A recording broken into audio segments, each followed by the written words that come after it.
Blacksnake Bytes. I'm your host, Tech Sergeant Kathleen LaCorte.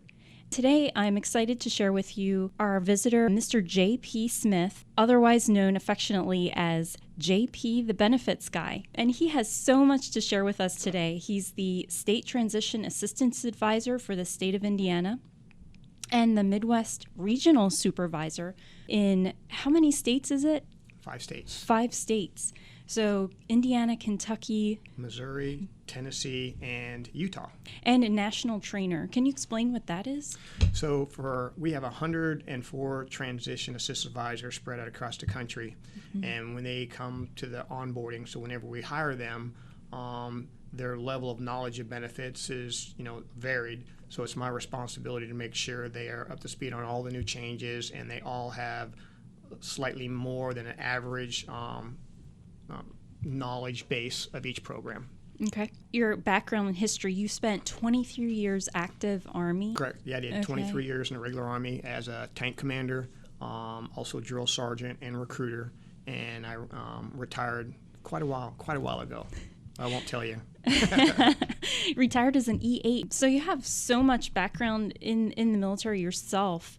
And then also, the first time I ever met you was I was getting ready to deploy to Africa. My friend and I were sitting in your class at a Yellow Ribbon event, and there was so much information you shared about military benefits. And I was like, whoa. We both said to each other afterward, that is so much good information. And we made sure to get your email and your phone number because we were like, there's so much here that we're definitely going to have more questions. So I'm excited to have you talk to our Blacksnake audience today about all of this stuff. And we may have to do take 1 and take 2 just to cover all of it. But can we start today with education benefits? Because that's a big topic for Indiana military families, for the service member as well as their spouse and their children. So can we get into that? Definitely. So the interesting part about it is there are so many programs that not only do you need to know the programs, but you need to know which ones you should use and which ones you should use first, which ones can you be used simultaneously. So it's really multi-layered. So as an example, our reserve and guard service members, of course, when they join, as long as they enlist for at least a 6-year enlistment, they all qualify for the Montgomery Job Bill Select Reserve, or 1606. And then while they're in the service, depending upon which branch they're in, they may qualify for federal tuition assistance. Okay. And then, of course, if they're Guard, then they have the National Guard Scholarship. And then if they have active duty time that qualifies, then they would qualify for the Post 9/11 GI Bill, Chapter 33. But then if they were prior active duty, they could also qualify for Chapter 30. So you've got Chapter 1606, you've got Chapter 30, you've got Chapter 33, you've got federal tuition assistance, you got the National Guard Scholarship. So it's a complex area of expertise. Not the only reason, but one of the reasons that I joined the military was for the education benefits. Yep. I didn't have money to go to school, and I really wanted to get a degree. It was just one of the options that I considered when I decided whether or not the military was the right thing for me. Right. And it turned out to be a great thing overall, not just for education.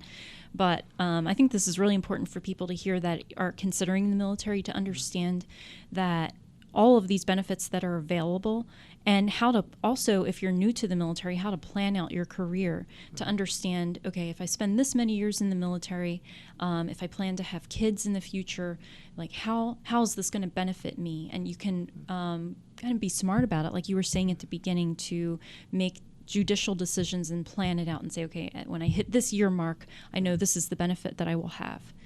Yeah, definitely. So like my job title is transition. So the 4 transitions that I focus on are when they leave the service for their initial enlistment, any medical separations, pre and post deployments, yellow ribbons, and then retirement. And I tell people you need to be preparing for those transitions years before they happen. Right. So if you're a brand new service member that joined for 6 years, you should already be planning for ETS. Right? What do I need to accomplish prior to my 6 years? What am I going to lose at the 6 years? What am I going to gain at the 6 years? You can never plan for medical retirement, but retirement in general. I mean, you need to be planning that stuff out, and especially if you're within 5 years of retirement and you haven't reached out to the transition assist advisor, shame on you. Just shame on you. Yeah. Okay. So can we go through one by one which each of those So let's cover? talk about reserve and guard first. Okay. So for any enlisted soldier that joins the reserve or the guard, that signs up for at least a 6-year enlistment.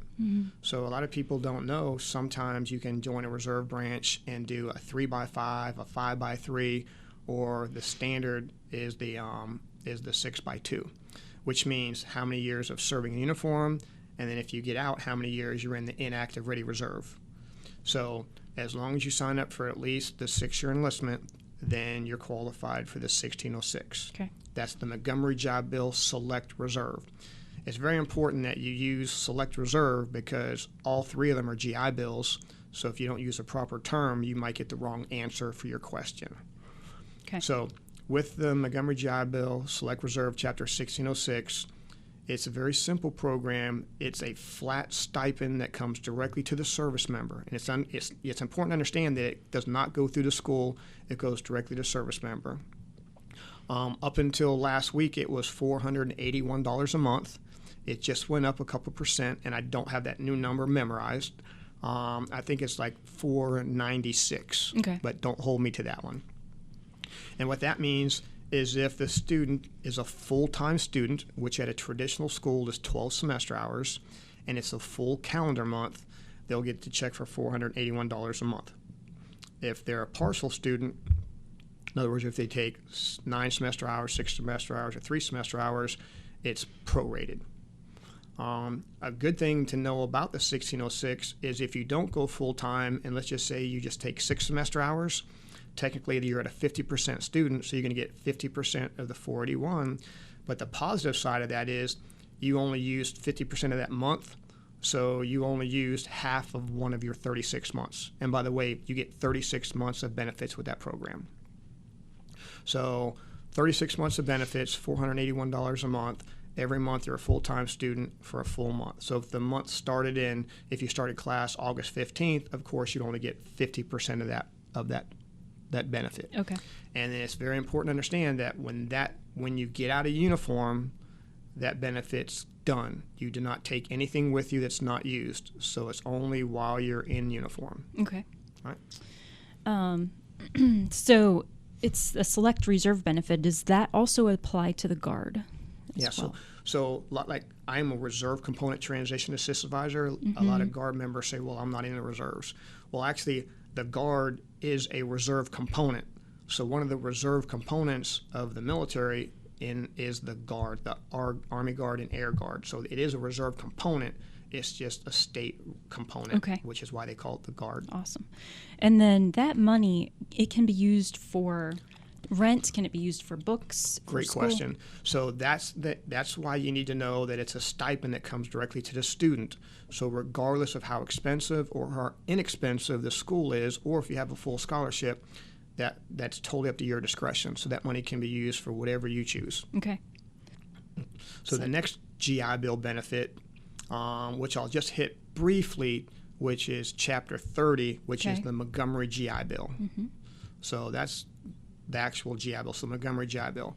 So this is still to this day given to active duty soldiers. So when you join the regular Army, Navy, Air Force, Marine, Space Force, you technically get the Chapter 30. Nobody really ever uses it because you also qualify for Chapter 33. So Chapter 33 is the post 9/11. So once you get out of the service, you just apply for your post 9/11. And so Chapter 30 is old soldiers, which is almost extinct now, would use that. And then, but now, even though they still qualify for Chapter 30, they're given, it's actually Chapter 33 post 9/11. Okay. So we're not going to talk about 30 very much at all. So we're going to move right into post 9/11. So this is an extremely complex program. So first of all, we just finished talking about the 1606. So the one major benefit of the post 9/11 is this is the only benefit where you have the potential to transfer it to your family members. 1606, Chapter 30, neither one of those you have an option. So some people think they can just use their 1606 when they're in the reserves and give it to their family. That's definitely not the case. Okay. So the post 9/11 Chapter 33 is the only program that can be transferred to your dependents. The other thing about post 9/11 is it's earned in percentages. So especially if we're talking reserve and guard, so in order for to qualify for the post 9/11 at 100% of the benefit, you have to have at least 36 months of qualifying federal active duty time. And I always say qualifying federal active duty time because what you think might count towards active duty time doesn't necessarily count towards post 9/11. So Title 10 is like a catch-all. So if it's Title 10, if you're regular military, those count. AGR, but when you start talking about ADOS, state deployments, orders, AT, drill. Title 32. Yeah, Title 32, those don't normally count. Now, that's what I call 100% accurate and 100% inaccurate because there are some things that may count in there. For example, you have a Title 32 order called 502 Foxtrot. And if there's 3 situations where those count towards post-9/11 GI Bill, and that's if you were deployed during COVID, if it was during the Southwest Border Mission or the Washington, D.C. mission. But those were specific executive orders, and that's why those orders, even though they're not Title 10, since they were executive orders, they do count towards your post-9/11. Understand, they only count towards post-9/11 and VA home loans. It does not qualify you for your veteran status or VA health care.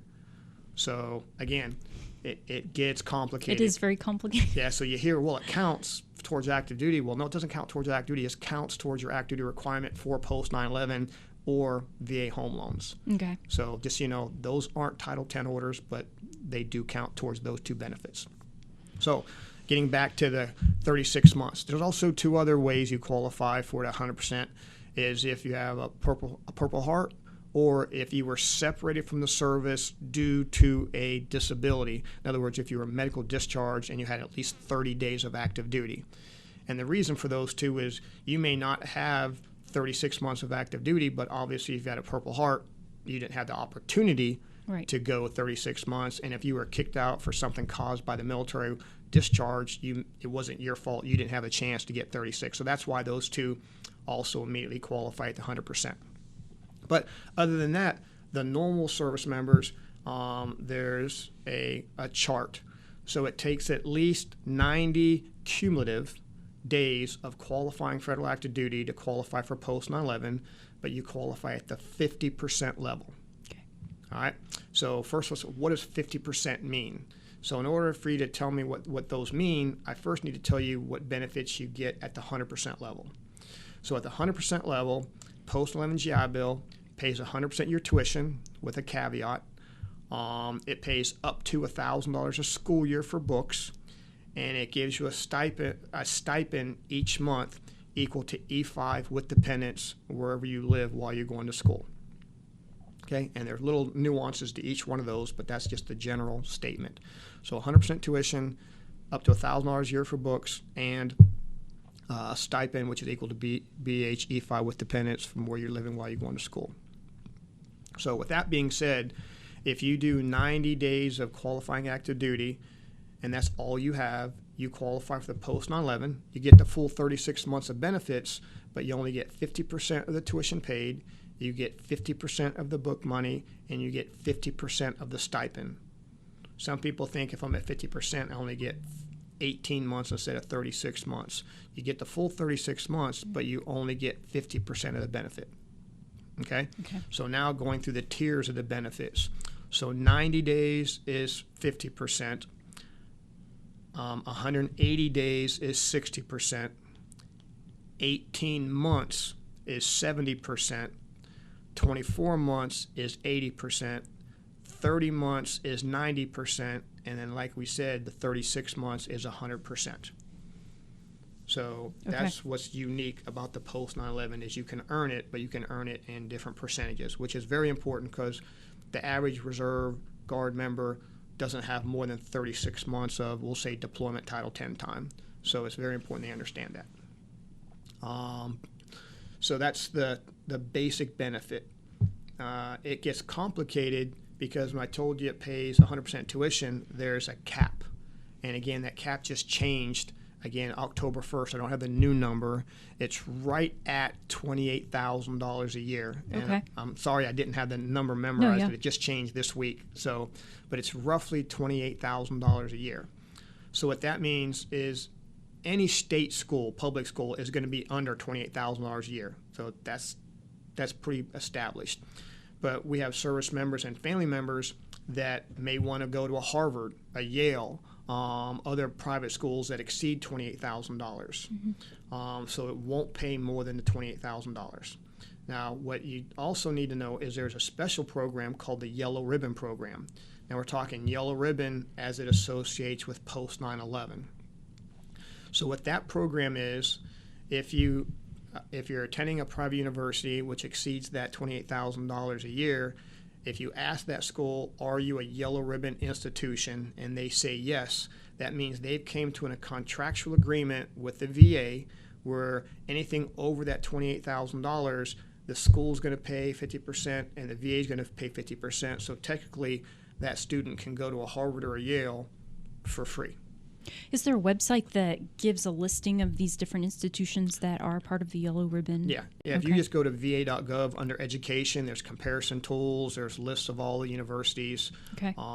So they're all there. But the best thing I would do is, because you never know if it's updated or whatever, whatever institution you're looking at going to, call that institution and ask them. Okay. Go right to the source. That's really good information. So that's another way to help pay for more of the tuition. Now, since we were focused on reserve and guard, I need to make sure you understand that the only way the service member or the dependent can use that Yellow Ribbon program is if the service member qualified for post 9/11 at the 100% level.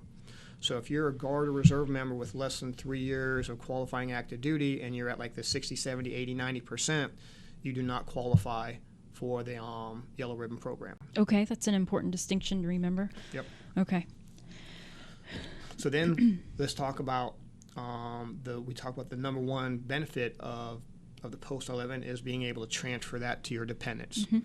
So I'll give you the 4 rules. If you understand the rules, you can apply the rules to every scenario. Okay. So the first thing is you have to already have qualified for the post 9/11 before you can transfer it. So if you're pre-deploying, you don't qualify yet. You have to wait till after your orders. The second thing is you have to already have a dependent. So if you're not married or have a child, obviously you can't transfer those benefits. And the third one is an important one. You have to already have completed 6 years of combined service. So if you have reserve time, guard time, active time, whatever, as long as it equals 6 years or more, you meet that criteria. And then the final one is you have to have 4 years remaining of service obligation. Okay. So the day you decide to transfer, once you meet the previous 3 requirements, you have to do 4 additional years.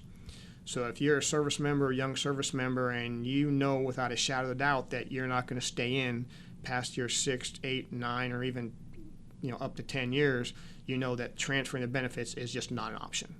So the inactive time on your Does not count. does not count. No, toward serving time. Okay. Yep, Serving can be time. reserve or guard, but not IRR. Okay. Good question. So that's the requirements to transfer the benefits. And then for those of you that may have already transferred your benefits, you may have not done it, we'll say, the best way. And when I say the best way, Milk Connect is where you go to transfer those benefits. So the website to do it is Milk Connect. Everybody has access to that. But the one rule that everybody hears is that, hey, make sure you give at least 1 month to each one of your dependents. Okay? That's exactly correct. But that is like the lowest bar possible. So there are a lot of flaws to that. As an example, you're married, you have 2 children, and when I say give a month to each one of your dependents, that usually means I'm going to give 1 to each one of my kids. Okay? Well, just so you know, you have a spouse, right? Right. And you may say, well, my spouse is never going to go back to college. It's just not going to happen. We've already had that discussion. My spouse is not going back to college. Okay. So just so you know, spouses change their mind. All right? So if you're out of the service, you cannot add anybody to the program. So if you didn't add them to the program before you got out, they can never participate. So let's just say you do your 20 years, your spouse says they're never going to go to college, then you get out and get all this personal time, and your spouse says, you know what, I need to take a little break from my significant other, let me go to school. And then you're the one that's got to tell that spouse that, you can't go to school because you told me you didn't want it. Right. Well, it's never their fault. It's always your fault, right? Right. So the thing you do is you always give the spouse a month. That way, if life changes, they change their mind, stuff happens, you have that option. And all the months you do give out can always be maneuvered around all the people that you've given at least 1 month to. Okay. So just because you give 12, 12, and 12 means nothing, because they're always your benefits. You can redistribute those for life. As long as they haven't been used, you can still redistribute them. Okay. So giving the spouse a month is mandatory. Now, if you were the person that said, okay, I got 3 dependents, I gave each one of them a month, but everybody's young, so I'm just going to keep the other 33 in my name, and once they decide who's going to school and who's not going to school, then I'll determine who gets more months. The problem with that is, if by chance you were to pass away, those 33 months that you still have in your name, they're gone. They go with you to the grave. So you give out all of your months to the best of your ability. That way, if you do pass away, at least they have the months. And there's a new policy out where if you gave months to a dependent, that dependent has the ability to give any or all of their months to any of the other dependents that are also in the program. Okay, so in the event that, God forbid, you passed away, that dependent that you transferred those benefits to could then, in your absence, decide to split up those months to other dependents. That you had already given at least 1 month to. Okay. Right. Or you passed away and you gave 12 months to each one of your 3 children, and one of those children decide, you know what, I'm not going to school, so they can give them to the other dependent. Okay. But they have to be in the system. That's the key. If they didn't get a month, they can't share the months. Okay. And that's a newer program. So it sounds like the key here is, as soon as you qualify for this benefit, what you want to do is go into the system and put all of your dependents into the system and give them at least 1 month. Is that correct? Give them all of your months. All of with your at months. least 1 month. Yeah, With give it. all Okay. the months out to include your spouse. Yes. And then there's another caveat to that before I forget, and that's to keep 1 month for yourself. And we're going to talk about that in a second. Okay. All right? So yes, you give out, and that's probably the most important thing that I need everybody to understand, is if you've already met the 4 rules. So if you already have a deployment time, you already have 90 days, you already have a dependent, you have at least 6 years of service, and you're pretty confident that you're going to do 4 more years, you need to immediately transfer your benefits, because that starts that 4-year clock. Okay. So once that 4 years done, if life happens, it doesn't matter. You've already done your 4 years. Too many people say, well, I'll wait till I get like 15 or 16 years in, and then my last 4 years, I'll just transfer it, and then life happens. There's a lot of reasons why people get out of the service, at 15, 18, 19 years. So if you do procrastinate, then you've wasted those benefits. And if you do sign up to that extra 4 years and something outside of your control happens, the military does have the right, and in most cases lets you continue to transfer those benefits because it was something outside of your control, like a medical separation. Okay. You get injured. You didn't have a chance to finish your 4 years. As long as you'd started it before they board process, they can waive that 4 years. Okay, that's really important to know. Yeah, immediately, if you meet those 4 criteria, if you're out here now and you met that 4 criteria and you haven't transferred your benefits yet, hit pause and go to Mill Connect. Awesome. Okay. Right. So that's just scratching the surface of post 9/11. Oh, and one more thing.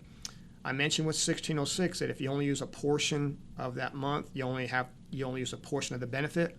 That's not the case with post 9/11. So if you sign up for a normal semester, which is 4 semester hours, and you decide you just want to take Introduction to College Orientation, which is only worth 1 semester hour, but you just want to take that just to get familiar with school for the first semester.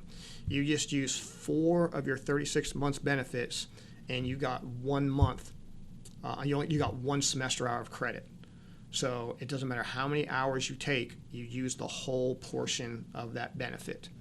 Okay. So that's very important to understand. And then another thing about the BH or the stipend. So for those of you that are thinking about going part-time and using your post 9/11, you still get the book money, you still get the tuition money, but you have to exceed 50% to get any stipend. So if you go part-time or you go full-time and drop classes down to 6 semester hours, you don't get 50% of your stipend, you get 0. So to get any stipend at all, you have to exceed 50%. That means more than 6 hours, not 6 hours. Okay. Very important. And then the stipend, so regardless of what rank you are while you're receiving this benefit, just say you were E3 or an E8, you're always going to get, or a general, yep. You'd always get the E5 with dependent rate. That's correct. Okay. That's correct. Okay. That's very important. And then, so the last education benefit I want to talk about, which isn't part of the GI Bill, is, and we didn't talk about tuition assistance because that's something that's in service that differs between different branches. Right. But the last one is for service members that have a disability. Okay?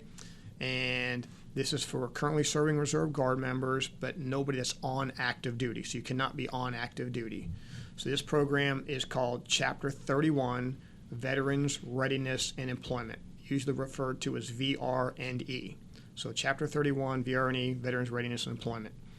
So you need to understand this is technically an employment program. All right, so it is definitely an employment program. And there's 5 chapters within this program, and one of them is called long-term training to employment. In other words, most people that don't have a job probably need to get either additional training or education so they can get in that field. So because of that, you get your school or your training paid for. So the minimum criteria for this, before I tell you what it offers, the minimum criteria is a 20% VA disability rating. All right. Now, just to let you know, there are 10%, some 10% disabilities that will qualify you for this program as well. So 20%, it doesn't matter what the reason is, but certain 10% may inhibit your ability to get certain work. So some 10% may qualify you. So baseline is 20%, but exceptions with some 10%. All right. How do you find out the exception? Is that something you'd work with the VA on? Yes, as soon as you, so everything is on va.gov, just so you know. Okay. So you go on va.gov, education, apply for benefits, and it's going to ask you which education benefit, and you're going to select which one of the chapters we talked about. In this case, you're going to select Chapter 31, and that basically immediately notifies your local VR&E counselor that you want to apply for the program, and then they will reach out to you and set up an appointment for your first interview. Okay. So that's how the process works. So let's talk about what comes with the program. This is what just blows my mind. So 100% tuition, no cap. All right? All of your books, 100% books, no cap. You get a brand new laptop, and it pays for administrative supplies and any equipment that you need to attend school based on your disability. Like if you have carpal tunnel of your wrist, it'll buy the little special mouses and wrist pads. If you have back problems, they'll buy you a special chair for your desk at home. If you have to stand, it'll buy you a collapsible desk. Anything that is required because of your disability. Right. Then it buys you a brand new laptop. All right. And a part that's really, well, let's talk about the stipend first. And it comes with a stipend. All right. Okay. So the stipend varies based on dependents. So, and again, it just changed again 1 October, so I don't know the exact number. But if you're single, it's a little bit over $800 a month. If you're married, it's just under $1,000 a month. So the whole, and it's up to 48 months. So the whole time you're in this training or in college, at university, you're going to get that stipend of at least $900 a month. Now, remember when I told you need to keep 1 month of post 9/11 in your name? Yes. This is very important. This is why it's so important. If you have 1 day of post 9/11 benefits in your name, the entire 48 months you're in this program, instead of you getting the flat rate of, we'll say, $900 a month, you get the full stipend E5 with dependents. So in this area in Indianapolis, it's like $1,800 a month. So instead of you getting $900 a month, you get $1,800 a month. That's a big difference. That's a big difference for one day of post 9/11. So that's why you always keep 1 month in your name, just so you've got that in your back pocket. You don't need to have 1 day of post 9/11, but if you do, you get the kicker. So just understand that. So 100% tuition, 100% books, administrative supplies, laptop, any equipment that's needed based on your disability, and the stipend, either the 900 or the BHE5 with dependents. And then another kicker, which is just a really cool program, and I tell very few stories when I do my briefing because I think that gets off track, but I have to tell you a real life example. So my daughter, she is also an Army veteran. Actually, she was also an Army drill sergeant, and she got out of the service, and she lives in Boise, Idaho, and she went to school to be a small engine sports vehicle mechanic. In other words, she's in Boise working on snowmobiles and motorcycles, living a dream. Wow, so right? cool. So cool. The reason I tell this story is this is basically a mechanic course, so it's taught in a big garage. The first day you show up, there were like 40 students, and there are 40 Snap-on toolboxes lined up, just basic toolboxes. You have to have the exact same toolbox to participate in this program, and it was $7,500 at a discount price. So $7,500, you don't sign up for the toolbox, you don't start the class. So since it's mandatory equipment, it's also covered by the VRNE program. So she got the $7,500 toolbox for free. You take the digital photography, mandatory, you have to have your own camera and lens. Guess how much you pay for your camera and lens? $0. That's incredible. You take welding, you have to have all your welding attire. $0. You're in an accounting class, you have to have a special calculator, or you're in an advanced IT class where you need an advanced computer. Paid for 100%. So think about that. You're a Reserve Guard member. You don't have any active duty time. All you're getting is your 1606, which is $480 a month. Or, you have ringing in the ears and another small disability. You have 20% disability, and now you have all that stuff paid for. So, wow. And how many months is that cover? You said up to 48 months. Up to 48 months. So it's based on the program that they approved you for that training. Okay.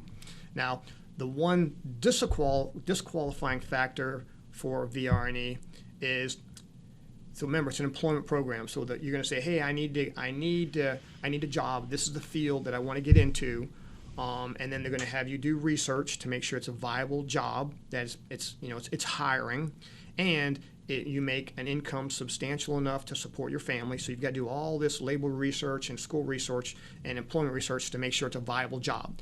Because they're only going to approve you to go to these schools if the job is a real job. Right. Like underwater brain surgery is not a good option. Right. So just as an example, if you're looking for something crazy that there's one per state, it's not going to be approved. All right. But the second thing is the job that you pick, if that job aggravates any of your current disabilities, obviously it's not going to be approved. It's a no-go. Right. So like let's just say you have a bad back and you want to go to a vocational school on heavy equipment mechanic. They're not going to approve that because that's going to aggravate your disability. That makes no sense. So, right. And then if you already have a degree or an advanced degree, or you're already in a very good job, then of course you're already employable. You already have a degree for employability. So those are obstacles. So that initial interview with that counselor, you need to understand your verbiage. So if you're in Indiana, I highly recommend, if you want to participate in that program, you reach out to me and give me your spiel so I can make sure you're not using any words that are going to get you disqualified, or just make sure you can package it so that it's more presentable to the VRNE counselor. Right. That makes a lot of sense. Yep. Okay. And that benefit is not transferable to any family members. No. That's primarily for just for the service Yeah, members. it's a disabled veterans program to help you get a job. Okay. So that's what that is. And then the last education benefit, talk about real quick, is also tied to disability, but this is for the dependents, okay, the spouses and children.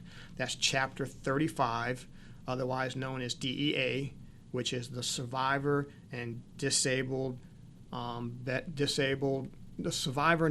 Education Assistance Program. Survivor Dependent Education Assistance Program. It's a lot of DEA. government acronyms. And then, of course, DEA doesn't cover the S, so why is there not an S in there? So what is this program? This program is only for your dependents, but it's for all of your dependents. But the requirement for this one is a pretty high bar. You have to be 100% permanent and total VA disability rating. So if you're out there with a 100% disability rating, make sure it's 100% permanent total. If you do have that, then all of your children and your spouse are qualified for Chapter 35 DEA. So this program is, again, a flat stipend. All right.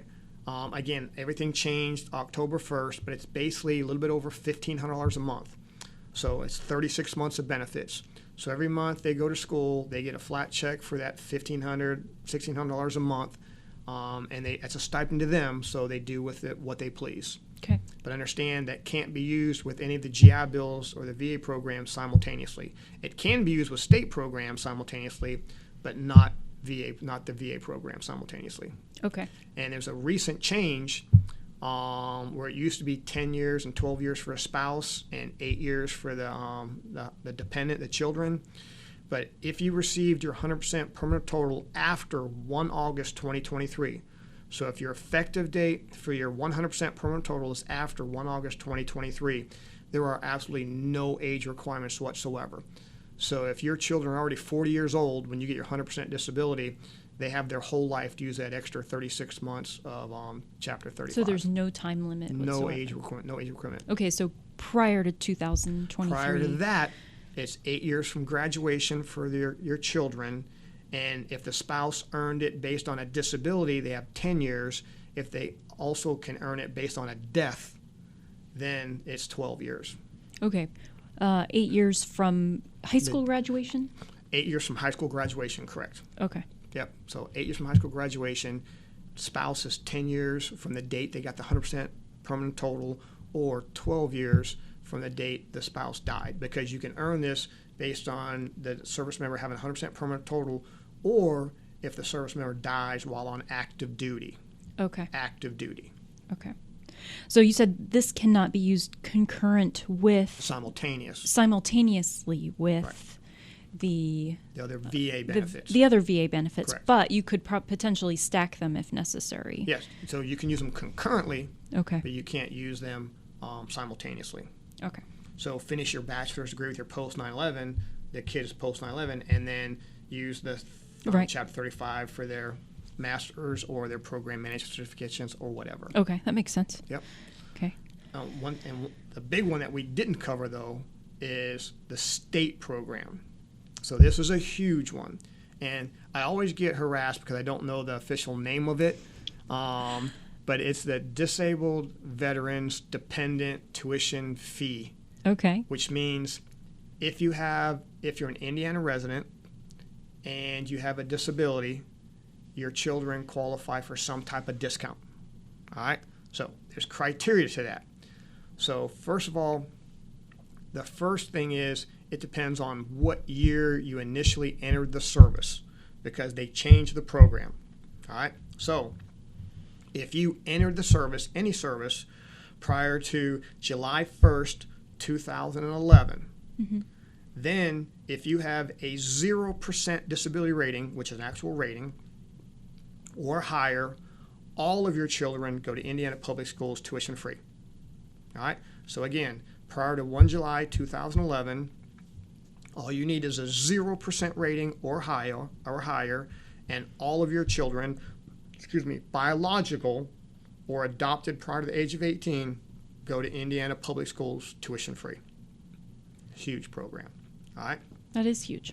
Very. And that's just in the state of Indiana, correct? That's only schools in the state of Indiana, and that's only if you are an Indiana resident of Indiana, which requires 5 years, or if you enlisted in Indiana as your home of record. Okay. All right? So those are the two criterias. And what's very interesting is that benefit, those children can use that benefit up to the age of 33, which is very unique. I don't know where 33 came from, but that's very unique. That is unique, yeah. So now let's talk about those service members out there or veterans that enter the service after July 1st, 2011. So for them, they have to still have at least a 0% rating, okay. all right, which is a rating. Just, 0% means you did apply and you got approved, but you got approved at a 0% level. All right, that's a different class. So all of your children get a 20% discount for their tuition. all right? But whatever your disability rating is, you add that percentage on to 20, and that's the discount of fees that your children get. So if you get a 50% disability rating, that means all of your children get a 70% discount to go to school. Okay. So obviously, if you get an 80% or higher, then you're back to 100%. Right. But so it's 20% plus your rating. Okay, so 2011 is the cutoff date for that change. July 1st, 2011. Okay, July 1st, 2011. Yep. That's good to know. Yeah, very important. Okay. With the state benefits, can you use state benefits alongside federal benefits? Yes, that's where you can double dip. So that Chapter 35 and the state benefits, so again, it only pays tuition, right? So if you're one of the lucky or unlucky service members or veterans that your children qualify for the 100% because your disability rating, and you gave your children the post 9/11, well, if you have 100% post 9/11, it's going to pay 100% tuition, so you wouldn't want to use your state program with that simultaneously because you use them too and there's no benefit. Right. So you definitely wouldn't want to use those together. Now, if you only had 50 or 60% post 9/11 and then use the state program, now all of a sudden you can cover 100% tuition. So that would be a very viable option. Yeah, that's really cool how you can do that. Yep. So you really have to talk to an expert to find out which program you want to use, which one you want to use first, which one you want to double dip, which ones you don't want to double dip. And as an example, scholarships. So you may be out there and you have all these different programs you got to figure out, and then you're like, okay, well, my kid's got a $10,000 scholarship from Boy Scouts, so I'm going to use that $10,000 to cover room and board. Okay, so every scholarship, so just, you know, I was the director of veteran services at Miami University for 6 years. So not only do I know the programs, I know what happens when they're at school. So just so you know, a scholarship comes with two basic rules. Is it tuition only, or can you use it for tuition and expenses? So, and I use the word scholarship very loosely. So if you have money that's dictated tuition only, and you're in a situation where you have 100% tuition already paid, and then you have a $10,000 scholarship, you might as well take that $10,000 scholarship and give it back to the organization so they can give it to somebody else. Who can use it? Because that money is going to be taken before the government money. So they're going to take the Boy Scout money. Uncle Sam's going to save money, so just give it back to the Boy Scouts. Right. But yeah, if it's tuition only, you don't get that money back. Like some students will apply for student aid, and they'll get, the Pell Grant, and their tuition's all paid for, and then they get all that Pell Grant back. That's because the Pell Grant can be used for tuition and expenses. So it's very important you understand if your scholarship is tuition only or tuition and expenses. Okay. So that's a general overview of education, and it sounds like a lot, but that really just scratched the surface. I'm sure. Do you ever get tired of answering questions because there's so many questions? Never. I'm curious, how does Indiana stack up compared to other states as far as military benefits? Yeah, we are way above and beyond over the average. Okay. It's amazing because, like I said, I have 6 different states. And I won't tell you which states don't have great benefits, but there are some that literally just rely on the VA to issue veterans benefits.